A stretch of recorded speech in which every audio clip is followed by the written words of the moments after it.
제가 중요한 얘기를 해드릴게요. 이게 혹시 내가 갖고 있었는데 이렇게 올라가거나 어떤 이렇게 올라간다거나 아니면 어쨌든 내가 팔고 나면 더 오른다든가 물려있을 때 가정이에요. 수익 났을 땐 그런 가정이 필요 없어요. 근데 대부분 물려 계시니까 이걸 내가 본전 가격이 올 것 같은데 단기 이슈가 붙었거나 그런 일이 발생했을 때 이제 고민이 되는 겁니다. 이제 우리가 선택지에 놓여있는 거예요. 아, 이거를 팔아야 될까? 어떻게 해야 될까? 더 올라가면 어떡할까? 내가 이렇게 오래 기다렸는데. 제가 정답지를 말씀드리면요, 무조건 팔아야 돼. 무조건. 그건 원칙을 한 5개 만들 때 1원칙. 마이너스 났던 주식이 본전을 갔을 땐 일단 매도한다. 왜? 잘 보세요. 내 가격이 본전이 왔다는 건요, 그 특정 가격에 일단 개인 투자자들이 많이 물려있다는 거예요. 왜? 내가 어떤 기업이 이뻐 보여서 샀어요. 좋아 보여서. 그럼 남들도 좋아 보이는 거예요. 왜? 그러니까 훈련받지 않은 시장 참여자들이 들어왔어요. 근데 특정 가격에 몰리겠죠. 그럼 거긴 나만 몰린 게 아니라 다 몰려 있는 거예요. 그게 매물벽이 되는 거죠. 그리고 내가 어떤 기업을 샀어요. 근데 이 기업이 과연 시장의 유행에 맞나? 나는 조용필의 노래가 좋은데 지금 시대가 조용필의 시대인가? BTS의 시대인가? 이거를 보시는 거예요. 나는 서태지가 좋은데, 나는 누가 좋은데 지금 그걸 보는 거예요. 아, 이거는 지나간 유행이다. 이 회사는 시장의 중심에 있지 않구나. 근데 본전이 왔다. 파는 거예요. 단기적인 이슈가 생겼어요. 그래도 크게 생각하는 거예요.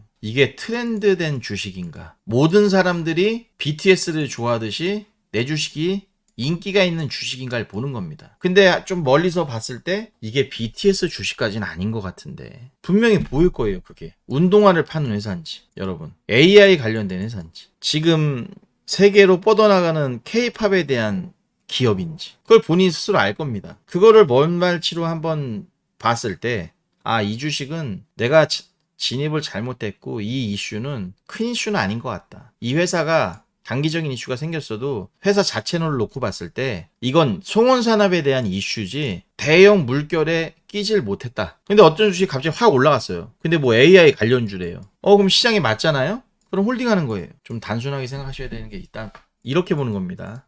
시장의 장기 투자, 가치 투자, 단기 투자, 그리고 또 누가 있죠? 뒤죽박죽 투자. 이제 여기에 속하죠. 개인 투자자들, 개미들이. 이렇게 네 부류가 있어요. 근데 장기 투자랑 가치 투자가 비슷하긴 하는데 달라요. 이 장기 투자에는 비자발적이 있잖아요. 물려가지고 갑자기 장기로 변하는 이거는 개인 투자자뿐만이 아니라 기관들도 마찬가지입니다. 제가 좀 이따 하나의 선례를 보여드리겠지만 이건 비자발적인 건 여러분뿐이 아니라 기관들도 물린다. 그럼 우리가 가치 투자를 한다고 했을 때 보면 이게 뭔가 가치가 있어 보이잖아요. 가치 투자니까. 여러분 가치 투자를 할 때는 지금 이 주식이 조용필이냐 BTS냐만 이 두 개만 보면 돼요. 이 가치 투자에는 반드시 모멘텀 플레이가 들어가거든요. 이 가치 투자는 탑다운도 들어가고 바텀업도 들어가지만은 장기 이슈, 이 장기 이슈는 공급적인, 어디다가 제품을 장기적으로 공급한다는 비즈니스가 있는지, 그런 것도 이제 장기 이슈에 속하겠지만 그걸 봐야 돼요. 일단 이 주식이 산 가수인지 죽은 가수라서 때 되면 한번 가요 무대에 부르는 그런 가수의 기업인지를 판단하면 여러분들이 아주 쉽게 찾을 수 있어요.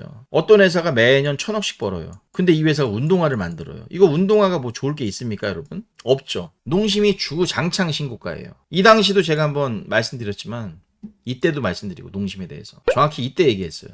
1월, 2월에. 이 농심이 좋을 게 뭐 있어요? 라면인데, 그죠? 근데 라면값 몰렸죠. 그리고 라면 수출 데이터를 보면 엄청나게 라면을 사 먹고 있어요. 터키 같은 곳은요, 농심 라면에 환장한 민족이에요. 그러니까 라면이 라면값도 올렸는데 원재료 값은 빠진다. 그럼 이익률이 더 극대화되죠? 근데 이익률이 극대화돼도 뭐 그냥 재미가 없는 비즈니스죠, 사실.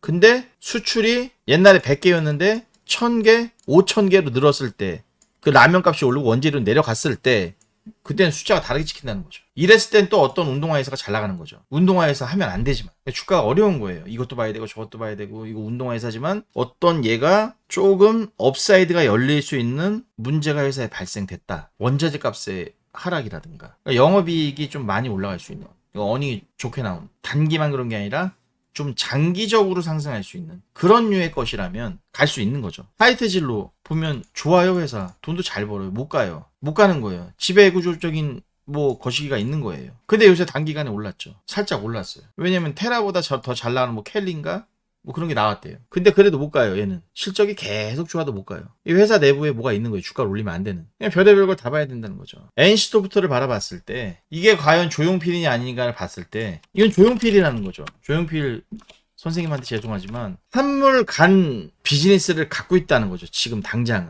그러니까 게임 회사들은 계속 신규 게임을 내놓는 거 아닙니까? 한물간 게임을 자꾸 할 수는 없으니까. 근데 한물간 게임에서 인기가 계속 많았었는데 NC소프트에서 이게 미스가 나기 시작한답니다. 리니지에서 미스가 나기 시작하고 신작 게임이 망빌로 가고. 근데 이걸 장기 투자한다. 이건 안 좋은 선택이죠. 장기 투자하면요 시장에 널렸어요. 우리나라가 아직도 재평가를 좀 못 받는 기업들이 많아요. 많기 때문에 진짜 싼 기업이 조금 괜찮게 있습니다. 인성정보 보세요. 요새 왜 날라가요? 요새 다시 바라보는 거예요. 사람들이. 야, 이거 인성정보 너무 싼 거 아니야, 이거? 이제 앞으로 세상 변화하는 데 있어서. 예, 그러니까 그 수혜를 받는 거예요. 인성정보는 또 가겠죠. 이런 건 집중 팔고 또 가요, 나중에. 넘어가겠죠. 근데 가치 투자라 하면, 장기 투자라 하면 일반 분들은 되게 이름 있는 회사를 사야 된다고 생각을 하세요. 그게 이제 잘못된 거죠.